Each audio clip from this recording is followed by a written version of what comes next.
श्री राम। गुरुर्ब्रह्मा गुरुर्विष्णु गुरुर्देव महेश्वरा गुरु साक्षात् परब्रह्म तस्मै श्री गुरुवे नमः। श्री राम। श्रीमद् भगवद गीता अध्याय 2 श्लोक है 41वां।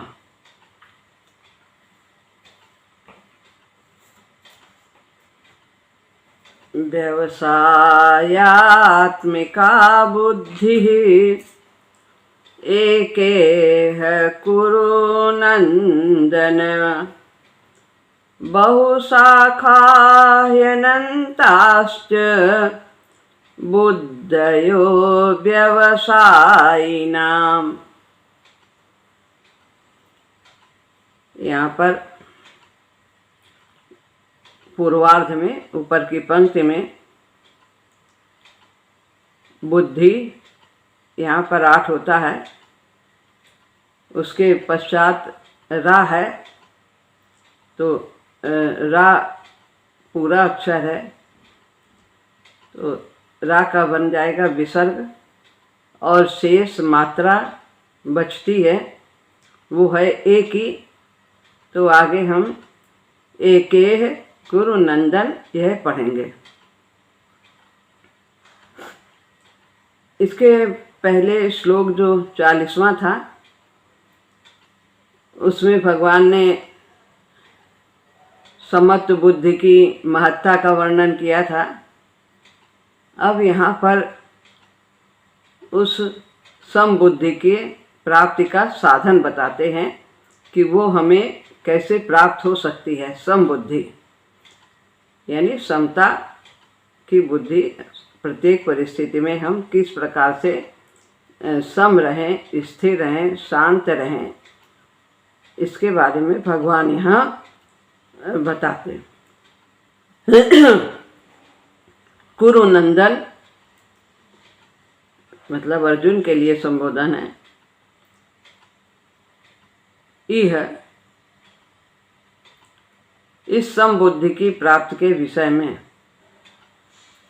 एक ये इह है इसमें, तो इस इह माने इस समबुद्धि की प्राप्ति के विषय में व्यवसायात्मिका यानी निश्चय वाली बुद्धि, बुद्धि आगे है तो निश्चय वाली बुद्धि एक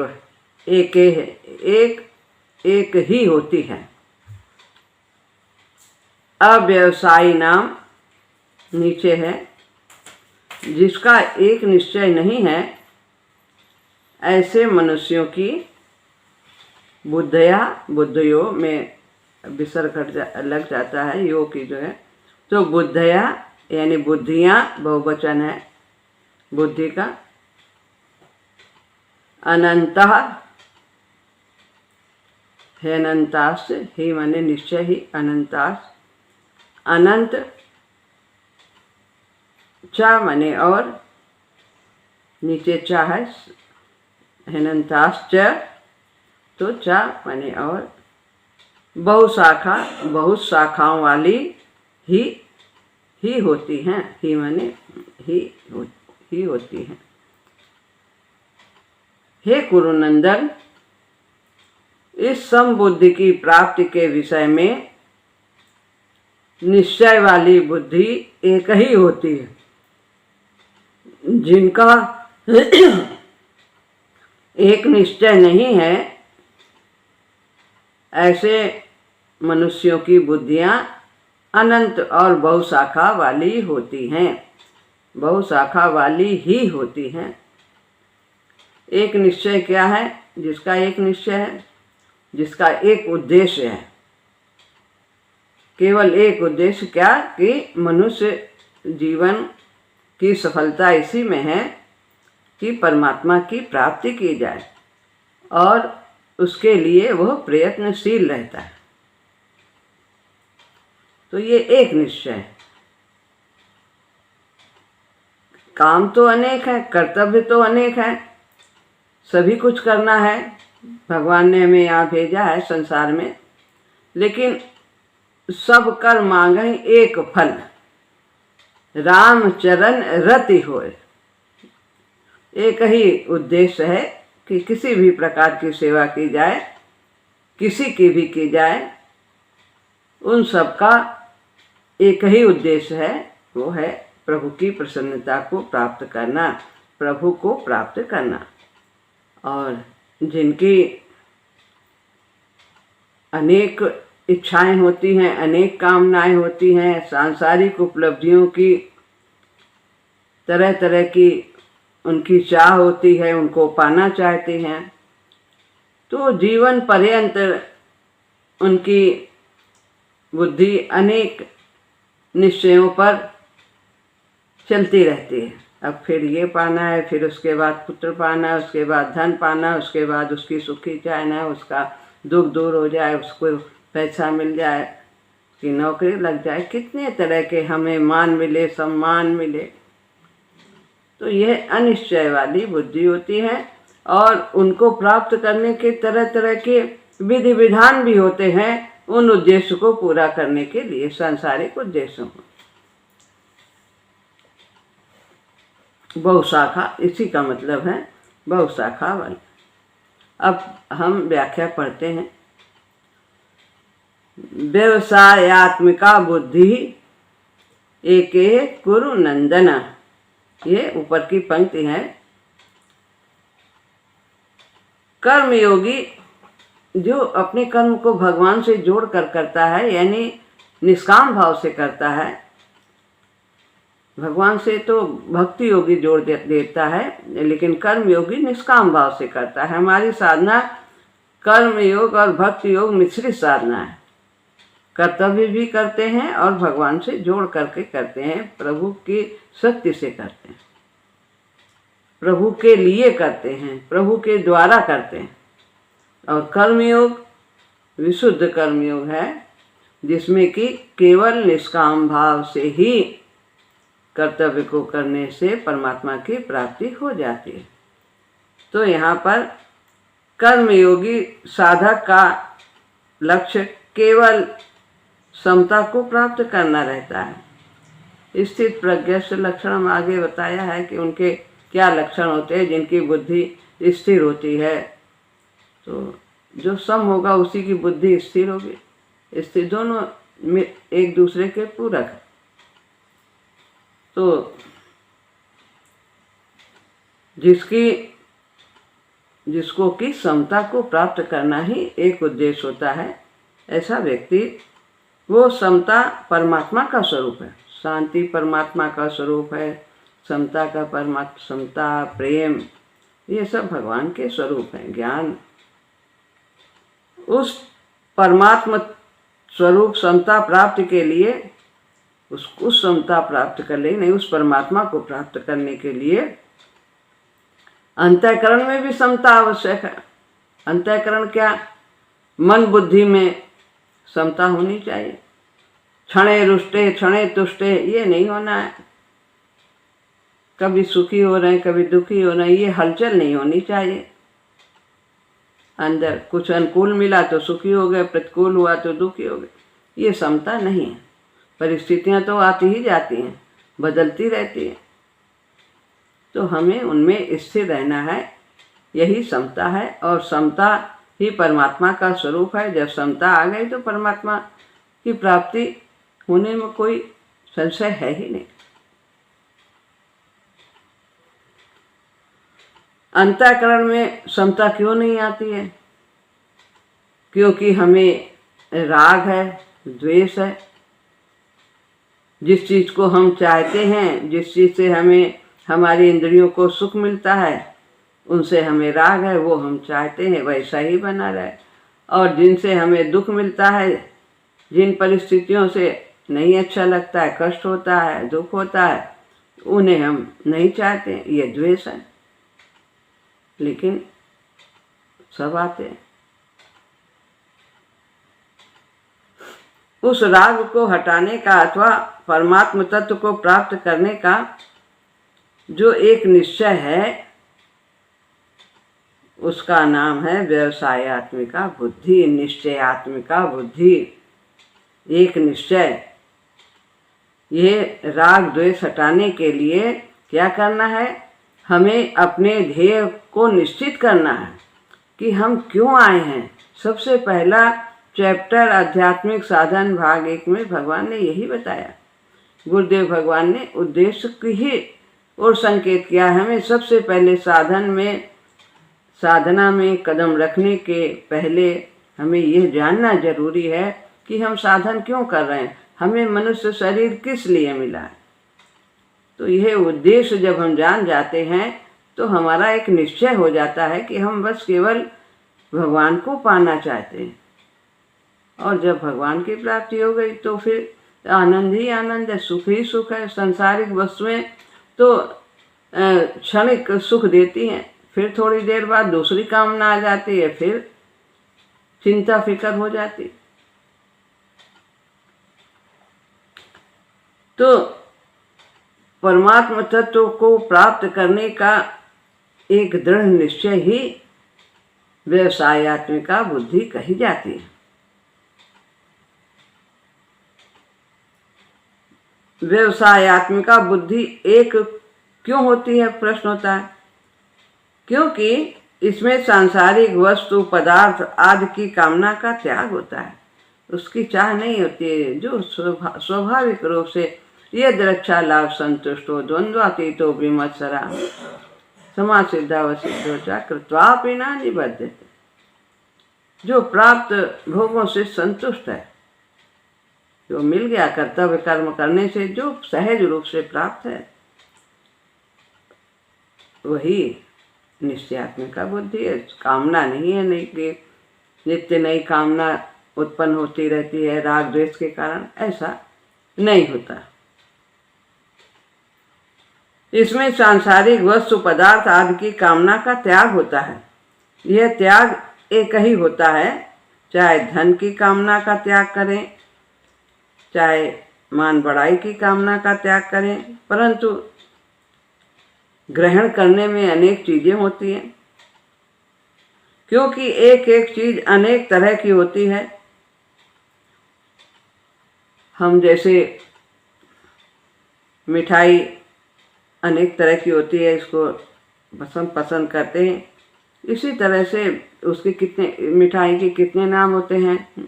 कभी रसगुल्ला, फिर गुलाब जामुन, फिर बर्फी, फिर क्या है, पानी आ जाएगा मुंह में है। तो ऐसे ही एक चीज को पाने के लिए, मकान को पाने के पश्चात उसके लिए कितनी कामनाएं हो जाती है। अब क्या चाहिए, अब इसमें ये चाहिए, अब क्या चाहिए। पुत्र हो गया, पुत्र की कामना, फिर उसके लिए कितनी चिंताएं हो जाती, कितनी कामनाएं हो जाती।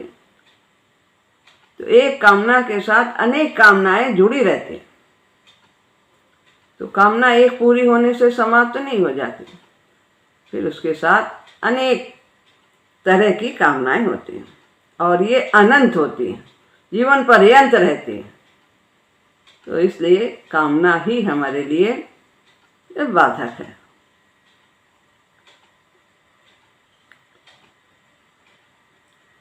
इसमें बताया कि गीता में कर्म योग और भक्ति योग के प्रकरण में तो व्यवसायत्मिका बुद्धि का वर्णन है। कर्म योग में भी व्यवसायत्मिका निश्चयात्मिका बुद्धि चाहिए और भक्ति योग में भी। लेकिन ज्ञान योग में जो सांख्य योग की चर्चा भगवान ने की, उसमें व्यवसायत्मिका बुद्धि की यानी निश्चयात्मिका बुद्धि का वर्णन नहीं किया। क्योंकि ज्ञान योग में विवेक के द्वारा पहले अपने स्वरूप का बोध होता है और फिर उसके बाद समत्व बुद्धि आ जाती है। समता की पहले बोध होता है स्वरूप का, तो वो उससे स्वतः ही समत्व बुद्धि आती है। लेकिन जो कर्म योग है और भक्ति योग है, इसमें पहले समत्व चाहिए, व्यवसायत्मिका बुद्धि चाहिए, निश्चयात्मिका बुद्धि चाहिए। साधक को अपना एक उद्देश्य निश्चय करना होता है और वो है परमात्मा की प्राप्ति। जब ये एक उद्देश्य होता है हमारा, तो फिर हमारी जो अनंत कामनाएं हैं वो फिर धीरे धीरे शांत होती चली जाती है, हमारी बुद्धि उधर नहीं जाती, समता आती चली जाती है। तो इस तरह से इसमें पहले समता की आवश्यकता होती है, एक दृढ़ निश्चय की आवश्यकता होती है कि हमें क्या पाना है। तो यह निश्चय साधक को पहले करना ही होता है कर्म योग और भक्ति योग में। बहुशाखा ह्यनन्ताश्च बुद्धयो व्यवसायिनाम। अब बताते हैं कि जिनकी अनंत बुद्धि होती है, उनकी अनंत कामनाएं होती हैं, एक निश्चय नहीं होता है, अनिश्चयात्मिका बुद्धि होती है, अव्यवसायत्मिका बुद्धि होती है। व्यवसाय क्या, व्यवसाय क्यों करते हैं? बस एक ही निश्चय रहता है, व्यक्ति करता है व्यवसाय, बस मुझे लाभ हो, हानि के लिए कोई नहीं कर। निश्चित रूप से वो जानता है कि हमें व्यवसाय करना है तो लाभ के लिए करना। ऐसे ही हमें मानव तन किस लिए मिला है? पूर्ण लाभ प्राप्त करने के लिए, क्या जिसके आगे कुछ पाना शेष रह ही नहीं जाता। तो लेकिन जो अव्यवसायी हैं, अनिश्चयात्मिका जिनकी बुद्धि है, उनके बारे में भगवान बताते हैं। अव्यवसायी वे होते हैं जिनके भीतर सकाम भाव होता है, कामना होती है। सकाम का मतलब सांसारिक कामना, जो भोग और संग्रह में आसक्त होते हैं। इंद्रियों को इससे सुख मिलेगा, ये भोग करना है, आँखों को, कानों को, जिह्वा को, त्वचा को, नाक को, सब प्रकार से हमें इनको सुख पहुंचाना है। ऐसे ऐसे भोग इनके लिए एकत्रित करते हैं, संग्रह करते हैं। भोग चाहते हैं और फिर उसके लिए संग्रह करते हैं। कामना के कारण ऐसे मनुष्यों की बुद्धियां अनंत होती हैं और वे बुद्धियां भी अनंत शाखाओं वाली होती हैं। अनंत कामना के कारण तरह तरह की बुद्धि में उनमें परिवर्तन आता रहता है। कभी बुद्धि क्या चाहती है, कभी फिर क्या चाहती है, एक निश्चय नहीं होता। और फिर उसकी अनंत शाखाएं होती हैं। एक कामना के साथ अनेक कामना जुड़ी होती हैं। जैसे पुत्र प्राप्ति करनी है, यह एक बुद्धि हुई, और पुत्र प्राप्ति के लिए कितने जतन करते हैं। औषधि चाहिए, मंत्र का जाप करें, कोई अनुष्ठान करें, किसी संत का आशीर्वाद ग्रहण करें। इस प्रकार से अनंत शाखाएं हो गई। फिर उसके बाद क्या क्या करते हैं। ऐसे ही धन प्राप्ति करना है तो एक बुद्धि हुई कि हमें धन चाहिए, लेकिन उसके बाद उसकी अनंत शाखाएं हो जाती। नौकरी करना, व्यवसाय करना, चोरी करना, डाका डालना, कैसे करना, इस तरह से कैसे भी है कि क्या उपाय हैं, अब क्या करना है, अनंत शाखाएं हो जाती। धोखा दें, ठगाई करें, इस तरह की उस बुद्धि की अनंत शाखाएं। ऐसे मनुष्यों की बुद्धि में परमात्मा प्राप्ति का निश्चय नहीं होता है। जिनकी अव्यवसायत्मिका बुद्धि होती है, अनिश्चयात्मिका बुद्धि होती, जिनका एक निश्चय नहीं होता है, जीवन में अनेक निश्चय बदलते रहते हैं। अब इस तरह से उनकी बुद्धि परमात्मा के बारे में नहीं सोचती। वास्तविक उद्देश्य एक ही होता है। जब तक मनुष्य का एक उद्देश्य नहीं होता, तब तक उसके अनंत उद्देश्य होते हैं। जब तक एक उद्देश्य हमने नहीं निश्चय किया मनुष्य जीवन का, फिर तो थोड़ी क्षण में उसके उद्देश्य बदलते रहते हैं। अनेक विषयों की ओर उसका मन जाता है और उनकी पूर्ति के लिए वो संग्रह आदि भोग भी करने के लिए संग्रह तरह तरह के करता रहता है, सब कुछ करता है, उसी में वो पूरा जीवन लगा देता है। और एक एक उद्देश्य की अनेक शाखाएं होती हैं, जैसा कि अभी पता है। उसकी अनंत कामनाएं होती हैं और एक एक कामना पूर्ति के लिए उपाय भी अनेक होते हैं। तरह तरह के उपाय करता है एक चीज को पाने के लिए, सभी कुछ कर डालता है। पहाड़ पे भी जाएगा, धागा भी बांधेगा, अनेक अपने मन गढ़ंत तरह तरह के उपाय करता है। अब श्लोक है 42वां। इसमें 2 श्लोक एक साथ हैं तो हम पढ़ते हैं 42 और 43। यामिमां पुष्पितां वाचं प्रवदन्त्यविपश्चिता वेदवादरतः पार्थ नान्यदस्तीति वादिनः कामात्मानः स्वर्गपरा जन्म कर्म फल प्रदां क्रिया विशेष बहुलां भोगैश्वर्य गतिं प्रति। अब आगे के श्लोक में अव्यवसायी यानी अनिश्चयात्मक बुद्धि वाले मनुष्यों की ये अनंत बुद्धियां क्यों होती हैं इसके बारे में भगवान बताते हैं। ये अनंत बुद्धि यानी तरह तरह की कामनाएं, कभी कुछ उद्देश्य कभी कुछ, तो ये अनंत बुद्धि कही जाती। पार्थ हे प्रथानंदन, कामात माना जो कामनाओं में तन्मय हो रहे हैं, स्वर्ग परा, स्वर्ग को ही परा माने श्रेष्ठ समझने वाले हैं। वेदवाद रता, वेदों में कहे हुए सकाम कर्मों में प्रीति रखते। वेदों में दोनों तरह का कर्म का वर्णन है, सकाम का भी निष्काम का, लेकिन उन्हें सकाम कर्मों से ही प्रीति है, उसी में वो रत रहते हैं, उन्हीं की पूर्ति में लगे रहते हैं, आगे निष्काम तक पहुंचते ही नहीं, बस उन्हीं को पढ़ते हैं, उन्हीं को सुनते हैं और उन्हीं के लिए अनेक तरह तरह की क्रियाएं करते रहते। अन्यतः भोगों के सिवाय और कुछ न अस्ति नहीं है। इति ऐसा वादिना कहने वाले अविपश्चिता वे अविवेकी मनुष्य इमाम इस प्रकार की जिस याम माने जिस पुष्पिताम पुष्पित यानी दिखाऊ शोभायुक्त वाचम वाणी को प्रवदंती कहा करते हैं, जो कि कैसी है वो वाणी, जन्म कर्म फल प्रदान, जन्म रूपी कर्म फल को देने वाली। सकाम कर्म करने से तो जन्म कर्म तो ये चक्कर चलता ही रहता है, पाना है, इसको पाना है, उसके लिए अनेक अनुष्ठान करना है और पाना है, किया है पाने के लिए तो आना भी यहाँ होगा। भोग ऐश्वर्य गतिम प्रति, भोग और ऐश्वर्य की प्राप्ति के लिए क्रिया विशेष बहुलाम, बहुत सी क्रियाओं का वर्णन है।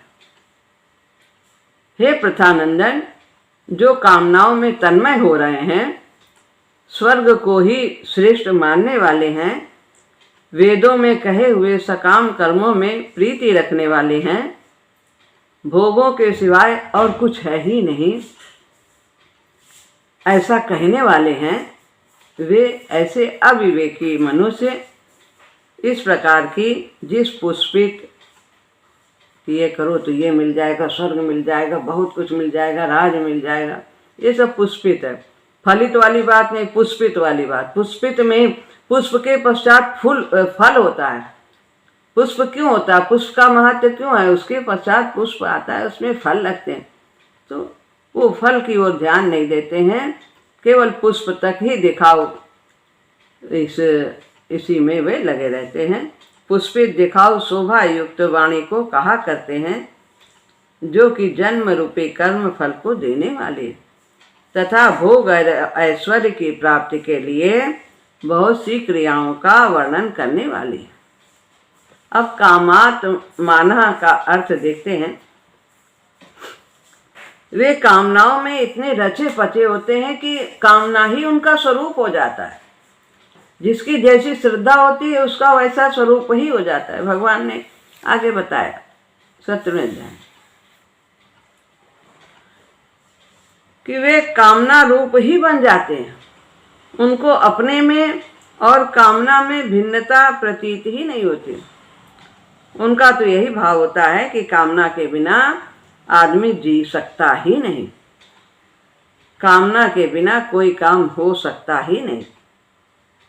अगर कामना न हो तो फिर हम जड़ हो जाएंगे, ऐसा वो लोग सोचते हैं, पत्थर हो जाएंगे, जैसे पत्थर को कोई कामना नहीं, काम करना है तो कामना से रहित कर्तव्य की दृष्टि से कार्य करना चाहिए।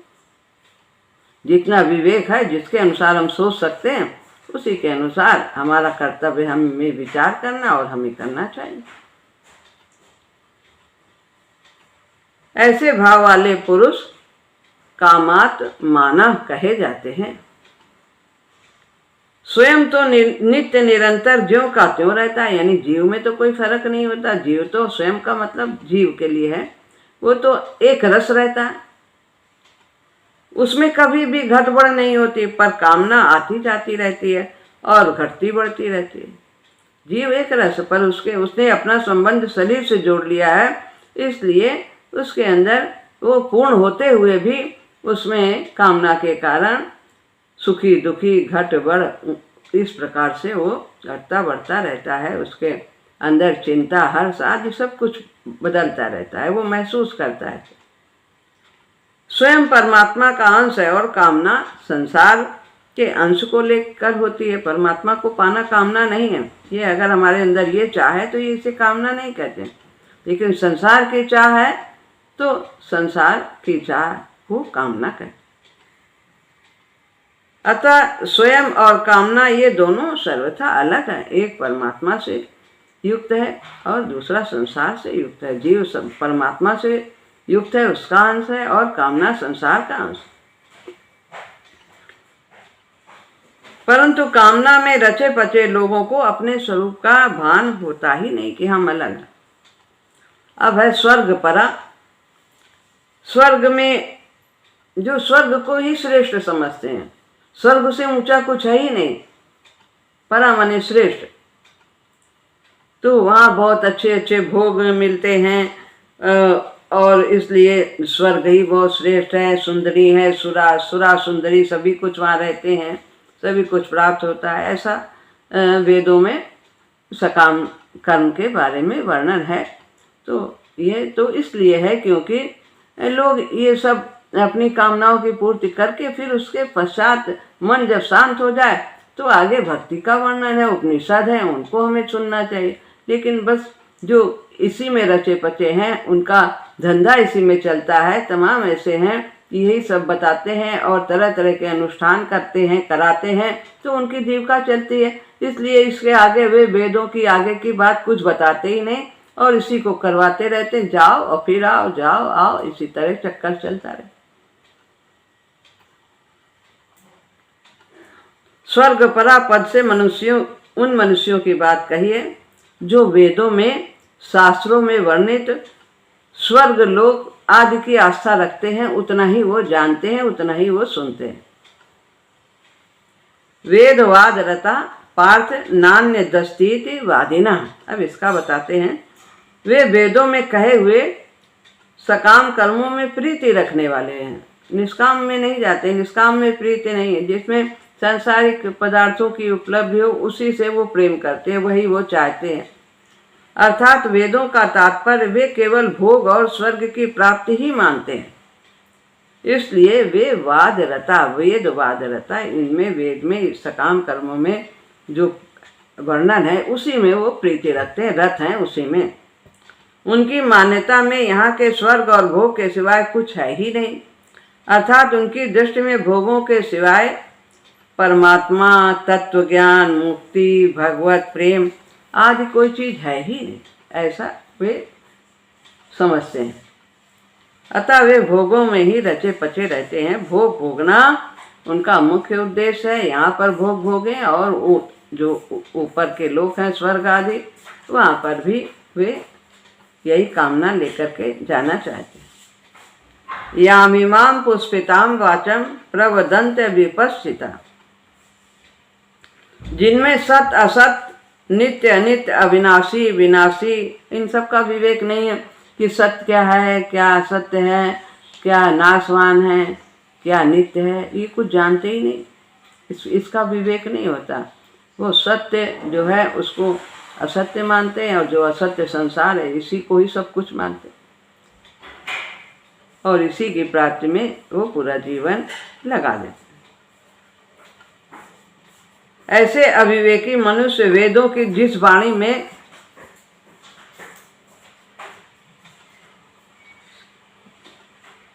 ऐसे अविवेकी मनुष्य वेदों की जिस वाणी में संसार और भोगों का वर्णन है उसी पुष्पित उतना ही कहते हैं, उसी बात को कहते हैं कि ये करो, ये अनुष्ठान करो तो ये मिल जाएगा, ये धन मिल जाएगा, पुत्र मिल जाएगा, राज मिल जाएगा, सुख मिलेगा, यानी क्या क्या मिलेगा।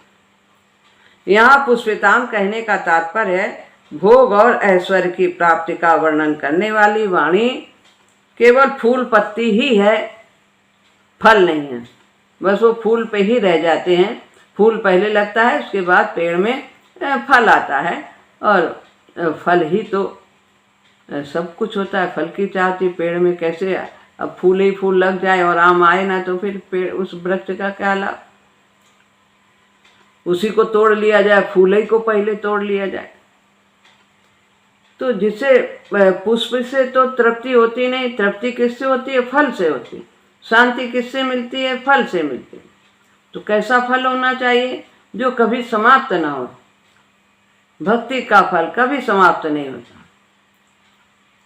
फूल पत्ती की शोभा से नहीं, वो वाणी कहते हैं तृप्ति फल से होती है, फूल पत्ती की शोभा से नहीं।